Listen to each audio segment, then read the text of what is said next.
বন্যা কবলিত এলাকা পরিদর্শনে এসেছেন মুখ্যমন্ত্রী। একটি রেল সেতুর উপরে উঠে পরিস্থিতি বুঝে নিচ্ছিলেন তিনি। আর সে সময় চলে এলো ট্রেন।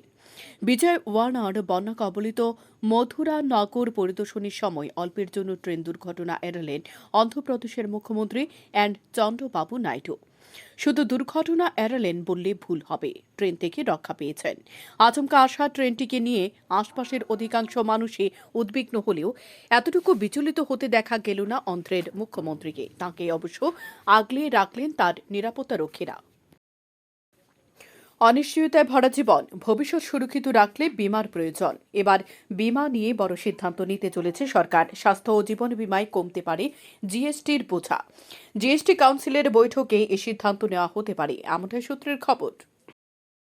ইটের বদলে পাটকেল, দুর্নীতির পাল্টা জবাব দুর্নীতি। মুদ্রা কথা, দুর্নীতির নাম জড়িয়ে কর্ণাটকের মুখ্যমন্ত্রী সিদ্দারামাইয়ার। তার বিরুদ্ধে তদন্ত ও আইনি পদক্ষেপের অনুমতি দিয়েছে রাজ্যপাল। এবার মুখ্যমন্ত্রী দিলেন আরেক দুর্নীতির খোঁজ। পূর্বতন বিজেপি সরকারের বিরুদ্ধে আনলেন কয়েকশো কোটি টাকার দুর্নীতির অভিযোগ।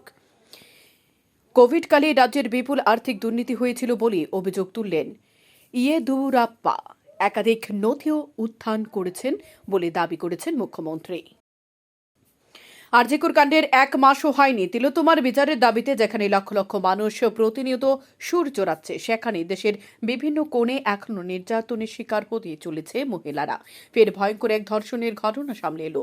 মদ্যপান করিয়ে রাস্তাতে ধর্ষণ মহিলাকে। সোশ্যাল মিডিয়ায় ছড়িয়ে দেওয়া হলো সেই ভিডিও।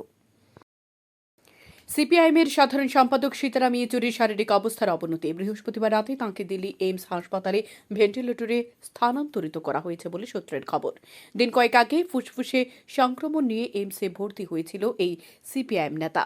একদল চিকিৎসক তাঁর চিকিৎসায় নিয়োজিত আছেন। এর মধ্যে তাঁর শারীরিক অবস্থার আরও অবনতি ঘটল। গত 19 আগস্ট এইমসের জরুরি বিভাগে ভর্তি করা হয়েছিল 72 বছরের ইয়েচুরিকে। পরে তাঁকে নিবিড় পর্যালোচনার পরিচর্যা ইউনিট বা আইসিইউতে স্থানান্তরিত করা হয়েছিল। সেখানে তাঁর চিকিৎসা চলছিল। তাঁর ফুসফুসে নিউমোনিয়ার সংক্রমণ ধরা পড়েছে। সম্প্রতি তাঁর ছানি অপারেশন করা হয়েছিল। কেমন হতে পারে ভবিষ্যতের যুদ্ধযান? নানা ভাবনা চিন্তা ঘোরাফেরা করে অনেকের মনে।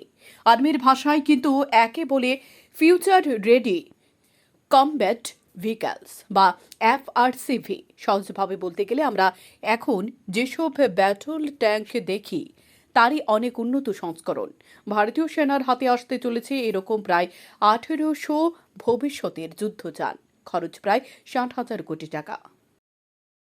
বাংলাদেশ নিয়ে বড় দাবি করলেন বিতর্কিত লেখিকা তথা মানবাধিকার কর্মী তাসলিমা নাসরিন। তার দাবি, বর্তমানে বাংলাদেশের তরুণদের মগজ ধুলাই করছে ইসলামী কট্টরপন্থীরা। তাদের ভারত বিরোধী, হিন্দু বিরোধী, পাকিস্তানপন্থী এবং জিহাদিতে পরিণত করার চেষ্টা চলছে। কাজে খুব তাড়াতাড়ি বাংলাদেশ আরও একটা আফগানিস্তানে পরিণত হতে পারে।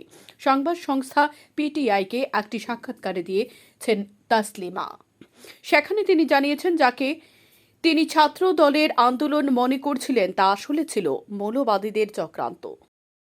ভোটের আর মাসখানেক বাকি। হরিয়ানায় বিধানসভা নির্বাচনের জন্য প্রথম প্রার্থী তালিকা প্রকাশ করেছে বিজেপি। সে তালিকায় তাঁর নাম নেই। আর এ নিয়ে মন্তব্য করলেন, কান্নায় ভেঙে পড়লেন বিজেপির এক প্রাক্তন বিধায়ক।